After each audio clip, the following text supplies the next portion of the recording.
Thank you for listening to the Matt's Movie Reviews podcast, available on iTunes, Spotify, Podbean, and Stitcher. Also, please follow Matt's Movie Reviews on Facebook, YouTube, Parler, and Instagram. And of course, be sure to visit www.mattsmoviereviews.net for the latest reviews, top 10 lists, and more. Now, on to the show. Tommy, watching you guys makes me really want to have a kid. My dad's payment this week. You're still young, Tommy. I know you make a good soldier. Do you remember what we said to each other when we were kids? Yeah, I do.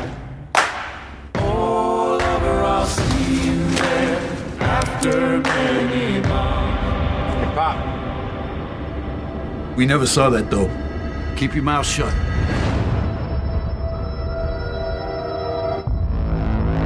Any eyewitnesses? No. The night my brother died, nobody saw anything. I wouldn't go around asking questions like that. Father's in deep, Tommy. Real deep. You're gonna have to go to Kerrigan. Try to work something out. I need you to do a little fishing for me. I can't do it. Well, I can't promise you something might not happen to Emma. She's asking questions, Tommy. You might have to do something about that. I need to know what happened to my brother. You don't have another play yet, Tommy. This is a life we chose. I'm a bad man. I've done a lot of bad things. Only reason you're here is because I spared you. You and me, we're the same. Blood's on your hands. Hello and welcome to the Matt's Movie Reviews podcast. I am your host, Matthew Perkovich, and this is episode number 336.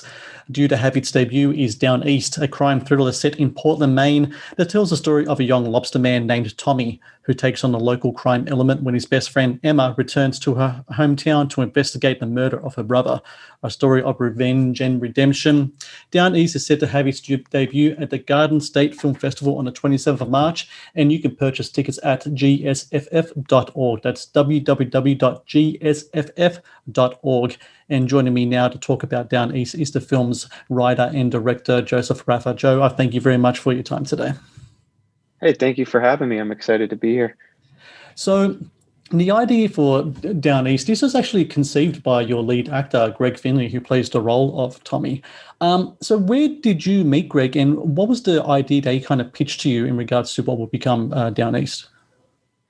Yeah, we actually met Greg, Ed Stevens, cinematographer and producer of Down East, while we were shooting a film called Dark Harbor. And Greg auditioned for Dark Harbor, and he's a phenomenal actor. It just wasn't the right fit for that role in that film. But he saw that Ed was from Maine. We were shooting in Maine, and he was very passionate about shooting a film of his own in Portland specifically. And he was, living with the idea of this character for a really long time. And he knew he wanted to set the story in Portland. And we came together and kind of just developed the story as it is now. Me, him, Ed, and Corey Pike, another producer.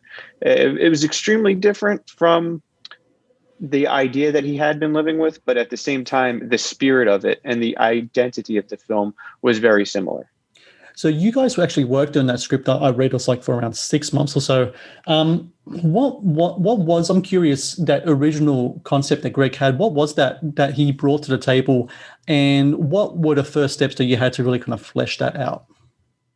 I think we had to decide what type of film we want to make. Yep. The original idea was very action-packed. It was bigger. It was a bigger film to produce. And we kind of wanted to focus on this love story. I was always attracted to these anti-love stories. And we knew that was going to be the heart of the film. So we kind of really emphasized this relationship between Tommy and Emma and put that at the center of the film. And then the crime element kind of became the backdrop and the catalyst for these characters. The love story, I always say that no matter what type of film it is, big film, small film, indie, whatever, you need to have stakes. You need to have stakes for your characters and something that really that the audience can buy into. That's what really keeps the drama going. In this case, it is that love story. And playing the role of Emma is Dylan Silver. You have Greg already on board. He's starring in the film as Tommy. Finding the who's going to play Emma, what was that process like, and how did you find Dylan for that role? It's funny. I worked with Dylan very briefly on Film Fest. Yep. And you just interviewed Marshall Cook. I did. Extremely talented, and he makes it look effortless. She was a great person to work with. And she wasn't on my radar, though, when we were casting Emma, and her audition tape came through. And I thought, oh, wow, Dylan Silver. Okay, let me see this. And 30 seconds in, I'm like, oh, that's Emma. Mm-hmm. That's what we're looking for. And in a lot of ways, you didn't really know what you were looking for in certain characters until you saw it. And she just knocked the audition tape out of the park. And then her and Greg had amazing chemistry. And our casting directors, Christy Faison and Jamie Rudofsky, were phenomenal. They made the casting process really easy. But Dylan specifically really surprised me. And I was very excited that she came on board and joined us. You talked about how Maine is the home state for Greg. Also, your cinematographer and producer, Ed Stevens, is from there as well. You said before also that you've shot there before. Dark Harbor was shot there. I think you guys did a documentary as well. You produced one called I forgot what it's called now, just off the top of my head. Alice is Still Dead. Alice is Still Dead, and I'm pretty sure that was done in Maine as well. What was your perceptions of that town, that community before you went there? Because for a lot of people, I think, Maine is a significantly kind of smaller US state, especially population-wise. What did you know of Maine beforehand? What perceptions did you have, and what do you take away having worked there for a few films now? I knew very little of Maine. I didn't travel much growing up. I was born and raised in Philadelphia, New Jersey. I went to Disney World a few times, and then I drove to LA, and that was the extent of my travel experience. Alice is Still Dead was the first time that I had an excuse to go to Maine with Ed Stevens, and I absolutely fell in love with it the first time I was there. I knew Stephen King said all his stories there, and I hadn't read any Stephen King at that time. And as soon as I went to Maine, Portland specifically, it has got such great character.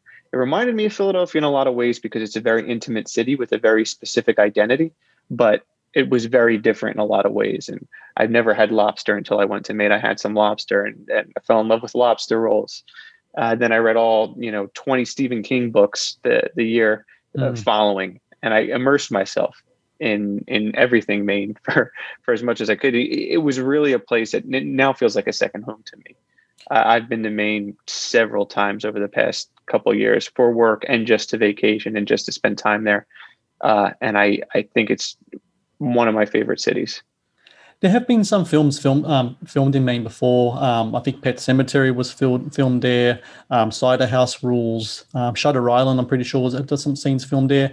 What's there in the way of a film community? Are there kind of resources there, crew there that you can tap into, or do you have to kind of bring in your own guys over from California? We kind of were a hybrid. We brought people from California and then we hired local cast and crew.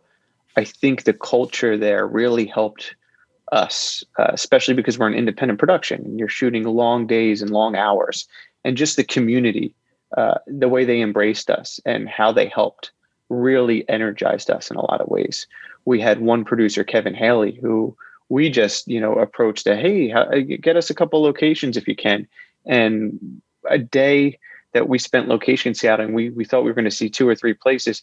Kevin Haley ended up taking us to maybe a dozen by the day's end and locking down, making phone calls and locking down locations and food. And it was a phenomenal experience, especially when you get the local community involved that doesn't really involve themselves with filmmaking generally. It's exciting for them and it's exciting for us.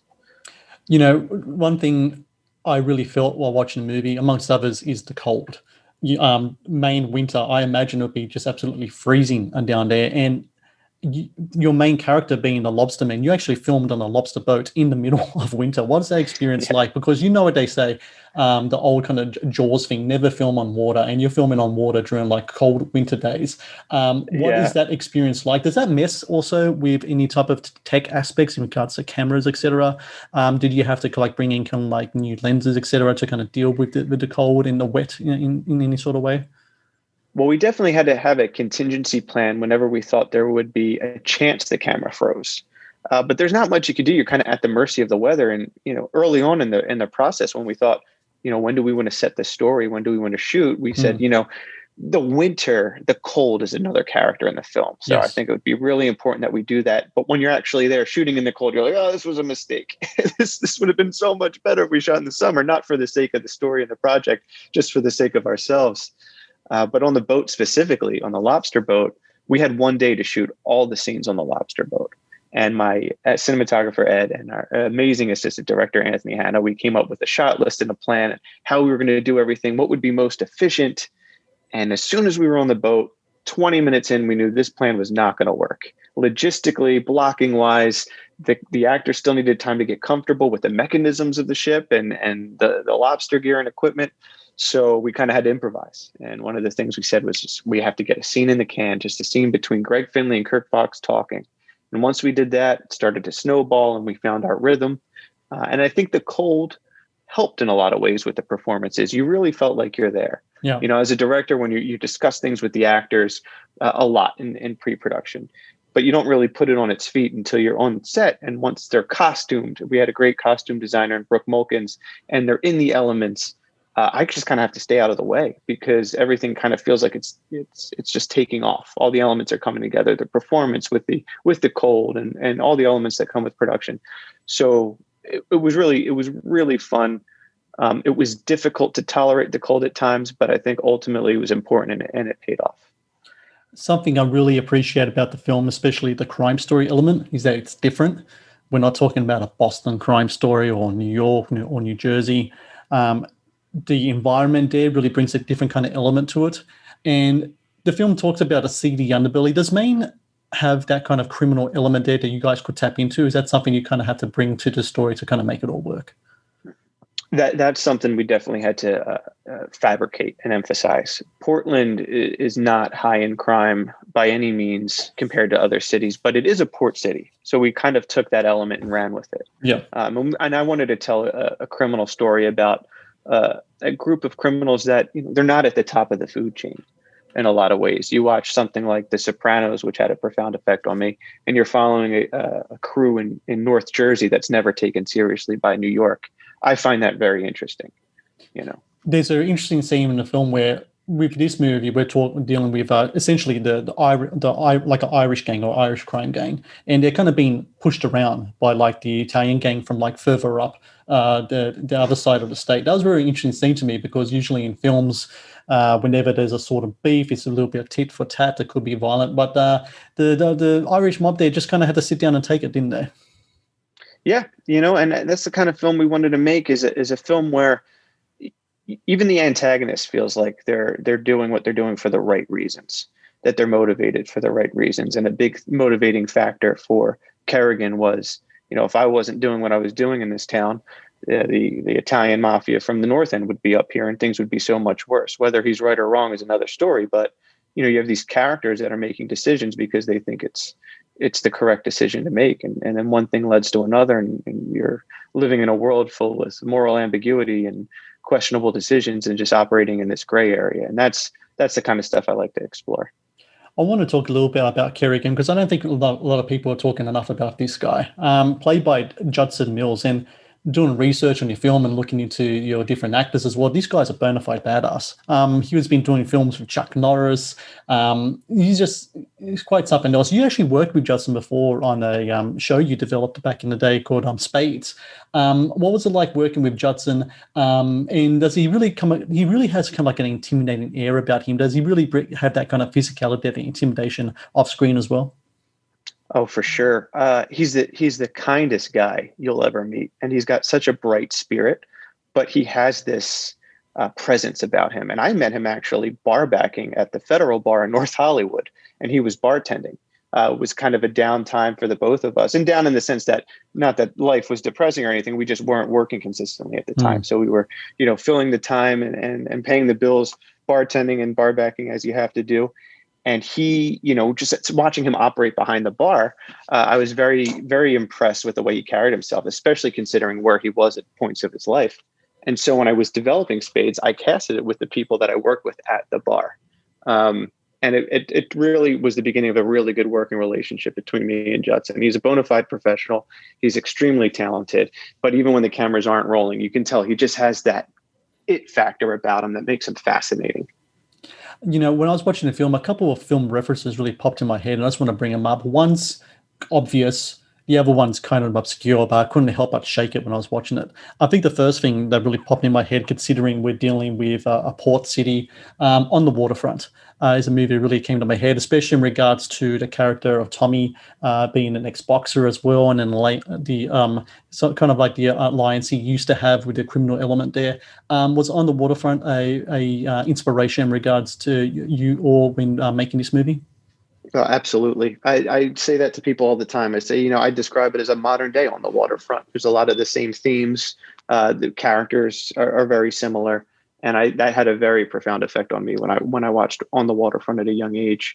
It was amazing. It was fabulous. And everybody points to that scene with Marlon Brando in the backseat of the car. And that's when, acting really took a turn, right, in history, when he decided to make that choice with his brother in the backseat. It's really incredible film, and just to hear Down East spoken in the same breath, it's humbling, and I'm pleased that people are making that connection. So thank you.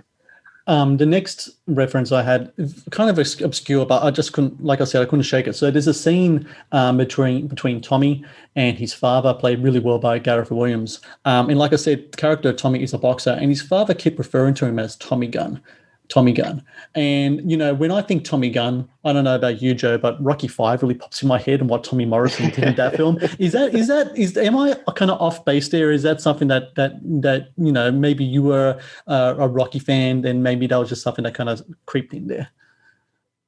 Coming from Philly, I thought Rocky was a real character up until I was about 18, a real life character. I actually had not written Tommy Gunn in the script.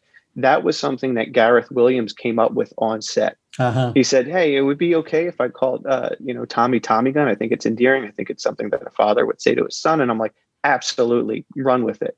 And it became apparent in a couple different scenes. So that's one of those things where, the actor brings something to the table that you couldn't even dream of yourself as the writer director, and it made the film that much better. You said before you were raised in both Philly and New Jersey, and you spoke of The Sopranos. And, having done my research, Sopranos is something that pops up quite a bit when you talked about influences and such. What is it about that series that really kind of inspires you as a creator, as a storyteller? To this day, it really has an effect on you, because I also read that despite all the offers on hand in regards to streaming, that's the show that you keep going back to and you watch over and over again. Yeah, it's funny. It's definitely my favorite work of art, whether it's movies, TV shows, books. And watching it, I was young when the show aired. I was in high school. I was very frustrated with it. It was not enough people were getting whacked. Where's the violence? Why are we exploring all these storylines that I don't care about? And I just watched it every Sunday because it's just what me and my dad did. We watched football, then we watched The Sopranos. But growing up, I found a new appreciation for it. And the more I watch it, the more layers are revealed to you.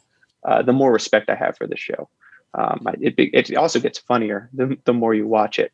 And it's very anticlimactic in a lot of ways. A lot of storylines in that show end with a whimper and not with a bang. And I just really identify with that. And I found that very truthful. And over the course of the entire series, I don't know if anybody's ever done anything with a character the way James Gandolfini did with Tony Soprano. And I think I urge, if you haven't seen The Sopranos, I urge you to watch it.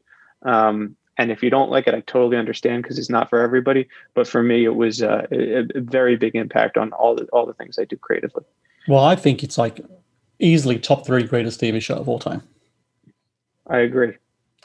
Speaking to a lot of, I talk to a lot of indie filmmakers, and especially over the last year and a half, as kind of like the whole COVID epidemic has gripped all of us, especially what's happening in the States. And you're currently in California right now, and just seeing what's happening to the industry there is just heartbreaking. But there's something else that's happening right now, which is, it seems to me that a lot of filmmakers are looking to kind of like the smaller towns to work. I was talking to a filmmaker who's been doing his last couple of films in Oklahoma, another one where was I forgot where it was, but pretty much what I'm trying to get to is, what do you think the future is in regards to filmmaking in the States? Do you think that places like Los Angeles and New York City, who have been decimated the worst in regards to the whole COVID thing, do you think places like that, less and less work is going to be done there, and more filmmakers are going to look to doing stuff in other parts of the States, especially in small places like Maine, where you shot your last few films. And do you think that these smaller communities like your Maines, like your Tulsas, are ready to take on a lot of these kind of projects? Because I think that, I don't know. I just foresee that the future of filmmaking in the States is going to be more locations, smaller towns, and from that will be more film communities, and maybe perhaps even future filmmakers propping up from these small towns and probably never had an opportunity otherwise, considering, you yourself from New Jersey and Philadelphia, but you have to move over to California to really establish yourself. Yes, I think you're right. And I hope you're right. I think even before COVID, we were starting to trend in that direction, where with, technology the way it was easier for people to access equipment and make high quality projects without being in New York and LA. I do think that right now you still need to move to LA or New York if you want to follow a certain career path and be hired in LA and New York. That being said, I think with the movement you're seeing with COVID, with the social awakening that we're experiencing as well, with the push to represent voices that may have been underrepresented or misrepresented the past decades, that you will get those opportunities and you will see people in smaller areas being able to create and being included in Hollywood in a way they weren't before. So I think it's exciting and I think it's important, and I hope we continue in that direction. So for everyone out there listening, Down East due to have its premiere. It's the 27th, is that correct, Joe? Yes, March 27th. At the Garden State Film Festival. Please go to www.gsff.org. You can grab your tickets there. It's a virtual screening. I really highly recommend everyone watch this film. If you're a big fan of crime stories with a dash of romance, with a dash of thrills, all of that good stuff in between, great performances, excellent location, I can really recommend everyone check out Down East. And Joe Ratha, thank you very much for your time today. And congratulations with the film. I can't wait to see what the future holds in regards to distribution with the film. And as soon as you know, let me know so I can tell people where to watch it as soon as it hits those streaming platforms. Thank you so much, Matt. I really appreciate it. And it was a pleasure talking with you.